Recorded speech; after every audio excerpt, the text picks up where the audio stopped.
Bom dia, graça e paz. Meu nome é Simone Helena e você está no meu devocional diário e nós estamos estudando os Salmos de Romagens. Hoje nós estamos no Salmo 131. Isso significa que já estamos caminhando para os últimos salmos. Os Salmos de Romagem fazem parte do hinário que o povo de Israel cantava quando subia para Jerusalém no período das festas. Eles iam em romarias, aquele grupo de pessoas subindo a pé, né? Porque a viagem era longa e eles perigosa, vários dias, então aquele grupo se reunia e ia todo em romaria cantando. Então, o grupo dos salmos de Romagem são 15 salmos, vai do 120 aos 134. Hoje nós vamos estar meditando no Salmo 131, então significa que a gente já está acabando. E eu quero pedir para você colocar no comentário, ontem eu falei isso, eu estou aguardando a resposta de vocês, o que vocês querem ouvir, que palavra vocês querem ouvir. Nós já fizemos primeiro devocional em Ruth, agora em Salmos de Romagem, mas sempre tem aquele texto, aquela história que você tem uma dúvida, que você gosta muito. Então coloca no comentário, escreve no comentário o que você quer ouvir aqui, que a gente venha meditar, venha estar orando. Segunda coisa que eu quero pedir para você, marque o like aí, aquela mãozinha em pé assim, vai lá, clica nela para que o YouTube possa estar divulgando esse texto. Esse vídeo, quer dizer, as pessoas possam chegar a mais família, mais pessoas. Também, se você quiser divulgar, aqui é uma divulgação da palavra do Senhor. O texto de forma correta, a hermenêutica correta, a didática correta, da palavra de Deus, a interpretação da palavra de Deus. E a gente termina orando, né? Por isso que é um devocional. Nós aprendemos um pouco com ele, meditamos no que o Salmo quer dizer e tiramos para a nossa vida. O Salmo 131 é um dos salmos mais difíceis de interpretar para aquele que lê, do primeiro momento, porque ele só tem 3 versículos. Segundo, que ele não é uma oração.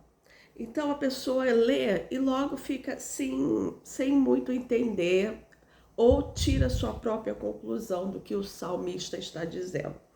Ele é um salmo de Davi e ele foi escrito provavelmente no momento da juventude de Davi. Provavelmente ele, assim, os teólogos não fecham no momento certo em que momento da vida Davi escreveu. Mas a gente, pela história de Davi, a gente pode encaixar em alguns momentos. Primeiro momento, que é quando Saul, né, começa a perseguir Davi. Ele vê aquele povo cantando, Saul matou mil e Davi matou milhares, e dali o coração de Saul, ele se exalta de uma forma, com ódio de Davi, fala assim: Davi é soberbo, Davi quer o meu trono, Davi quer meu lugar. E na verdade, Davi não quer nada daquilo. Na verdade, Davi nem desejava ter sido ungido rei. Ele estava lá no cantinho dele e Deus manda chamar ele.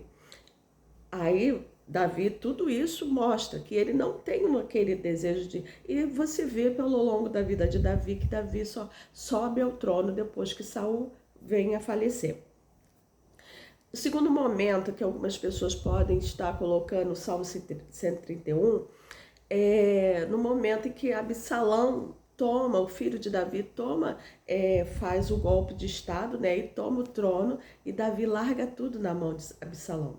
Ele abre mão de tudo pela paz, né? Então vamos ler o Salmo 131 e entender um pouquinho que não é uma oração. Ele é completamente diferente daquilo que a gente está acostumado. Ele é uma declaração, né? Fala assim: Senhor, não é soberbo o meu coração, nem altivo o meu olhar. Não anda à procura de grandes coisas, nem de coisas maravilhosas demais para mim.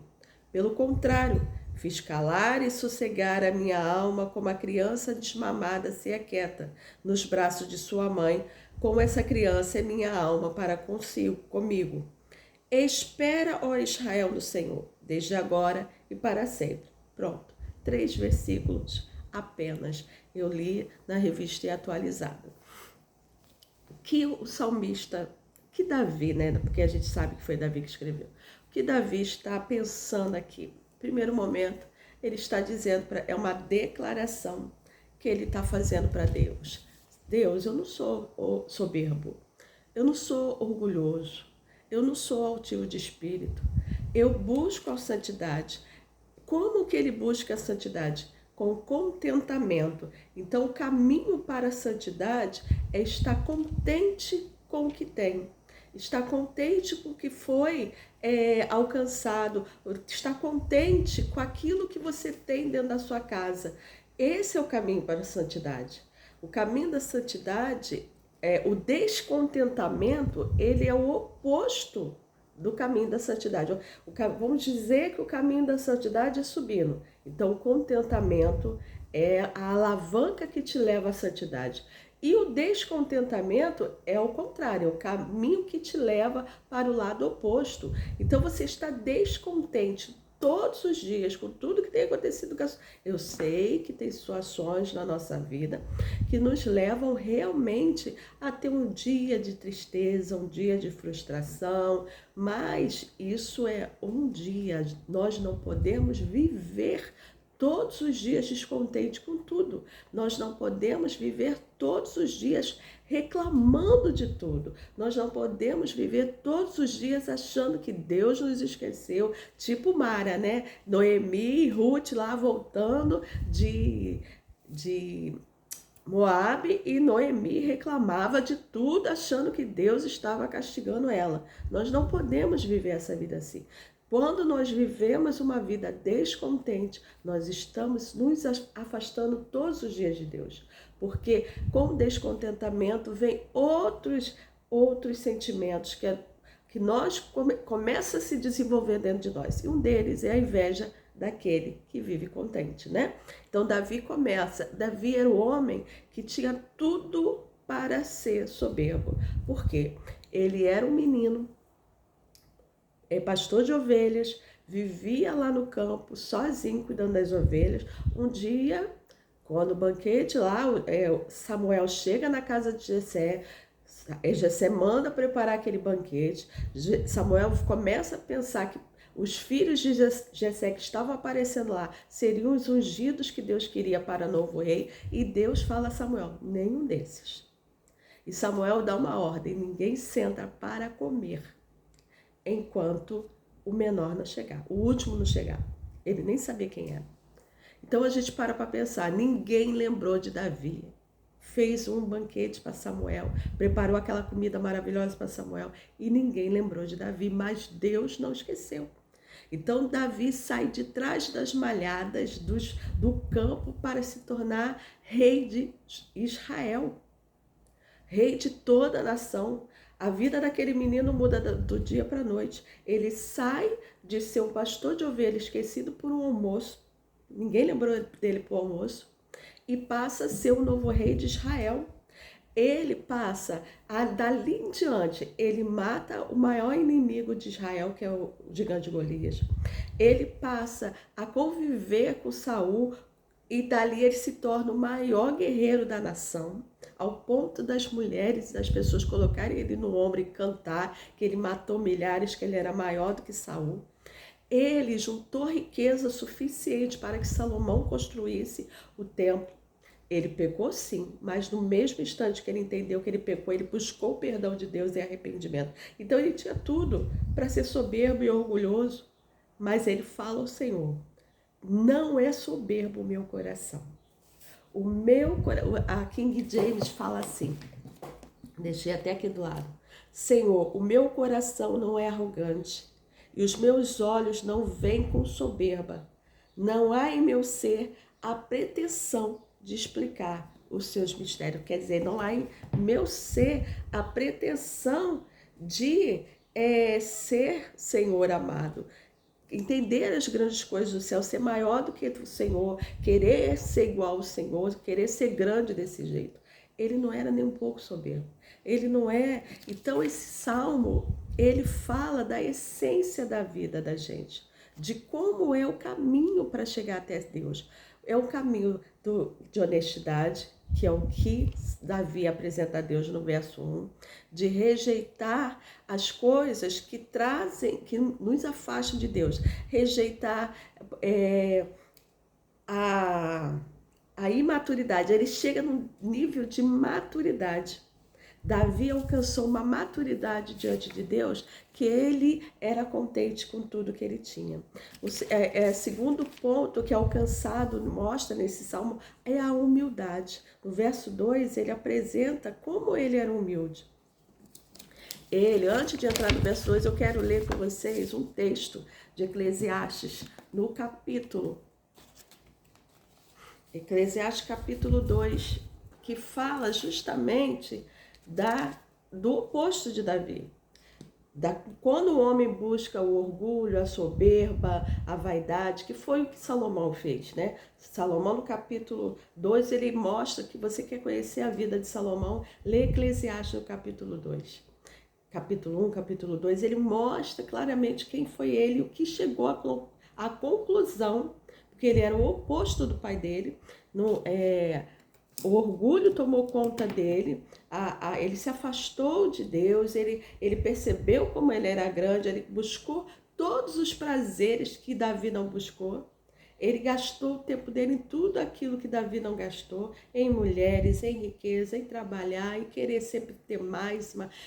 Davi fala, quem sou eu para buscar a pretensão de eu querer entender as coisas de Deus? Já Salomão buscou, né? E o verso 2 fala, capítulo 2, a partir do verso 24.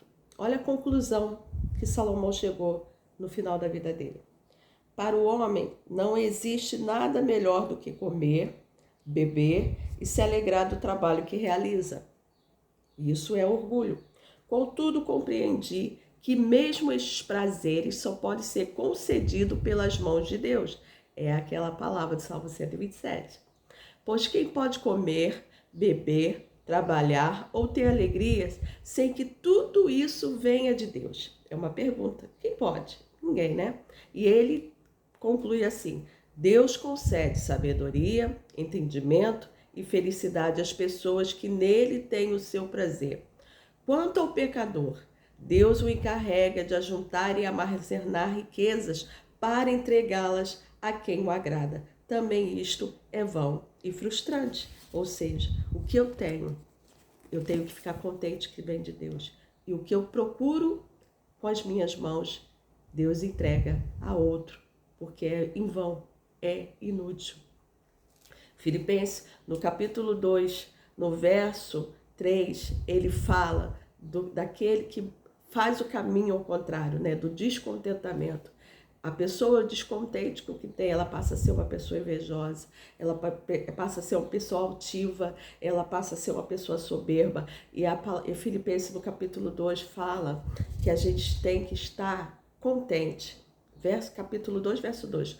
Completai a minha alegria, tendo o mesmo modo de pensar, o mesmo amor, um só espírito e uma só atitude. Não façais por rivalidade nem por vaidade, pelo contrário, cada um considere com toda a humildade as demais pessoas superiores a si mesma.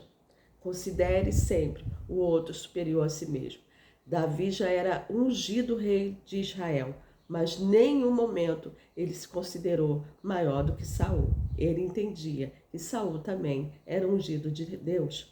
Então, nenhum momento na vida de Davi se considerou superior àquele que ele via que era ungido do Senhor. E quem é ungido do Senhor hoje? Todos nós somos ungidos do Senhor. Então, nós não podemos em nenhum momento considerar o outro maior do que nós.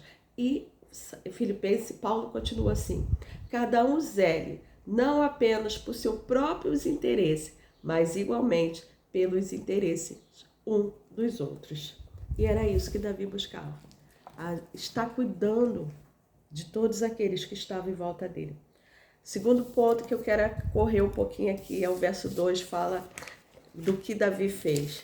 Davi, Ele foi honesto com Deus na palavra, né? E o verso 2 ele fala que ele não era soberbo nem altivo. Pelo contrário, fiz calar e sossegar a minha alma, como a criança desmamada se aquieta nos braços de sua mãe.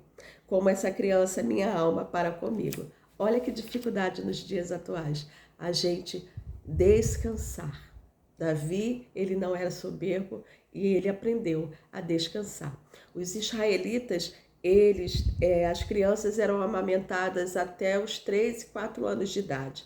Quando marcava esse período do desmame, era o fim da primeira infância. A Bíblia fala até que Abraão deu uma festa, né, quando Isaac foi desmamado, porque acabou a primeira infância dele. E Davi pega essa visão da criança desmamando para mostrar que a vida é uma de percas e ganho. O que aquela criança estava perdendo? O seio da mãe, o alimento pronto ali, mas ele estava ganhando uma nova fase de vida, ganhando o caminho de andar pelas próprias pernas, né? Aí ele fala, como a criança desmamada, quer dizer, ela se aquieta porque a mãe não dá mais mamar, mas a mãe acolhe, a mãe não abandona. E ele entende isso, que a maturidade é você abandonar algumas coisas, perder algumas coisas e entender que você está ganhando do outro lado. Mesmo depois de desmamado, a criança não perde a mãe continua ali. A vida é assim, de perdas e ganho. Davi, por isso que posso dizer, alguns acham que nesse momento que Absalão tomou o trono, Davi pode só ter escrito também esse salmo. Por quê? Davi entendeu que ele estava perdendo algumas coisas, mas ele não estava perdendo o amor de Deus, o carinho de Deus. Por isso ele sossegou, ele se calou, ele se aquietou.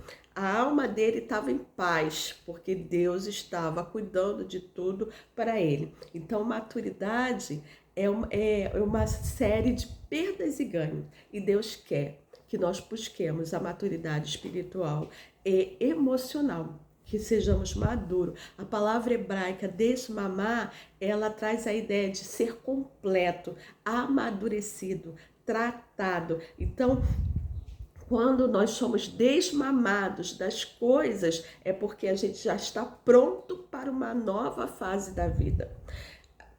Davi estava maduro quando ele falou, eu não sou soberbo, eu não sou orgulhoso, a minha alma está descansando no Senhor, eu tenho paz de viver nos braços do Senhor. Que nessa manhã possamos entender os desmames que a vida nos dá e aproveitar e seguir o caminho da santidade com esse contentamento do que está acontecendo nesse momento da sua vida. Eu não sei o que está, eu sei o que está acontecendo nesse momento na minha vida, mas eu não sei o que está acontecendo nesse momento na sua vida, mas que você possa aproveitar para alcançar uma maturidade espiritual e uma maturidade emocional e se acalmar, descansar. A palavra do Senhor hoje para a nossa vida é descansar em Deus, aprender a repousar no Senhor, a confiar no Senhor, estar contente com aquilo que Deus deu, que Deus tem colocado no nosso caminho, porque Ele jamais nos abandona, jamais nos deixa só. Calma. A minha Bíblia hebraica não, perdão, a revista atualizada, o título faz assim, calma em Deus. Calma, Deus está cuidando de tudo. Calma, fique contente com aquilo que você tem. Calma, Deus responde suas orações. Calma, é inútil trabalhar de noite. Calma, é inútil você confiar no seu braço. Calma, Deus está cuidando nesse dia, amém? Deus, muito obrigado por essa palavra. Muito obrigado por essa reflexão, Senhor, que o Senhor tem colocado sobre nossa vida, que é descansar em Ti, porque todo trabalho, tudo que fazemos vem de Ti e tudo é por Ti, para todo sempre. Que o nosso coração possa descansar de todas as tribulações, de tudo que tem acontecido no nosso dia a dia e ter um dia de paz e calma diante da Tua presença. Amém? Dá o like aí. E amanhã, Salmo 132, não esquece de dizer para mim o que você quer ouvir e aprender aqui no nosso devocional. Beijo, até amanhã.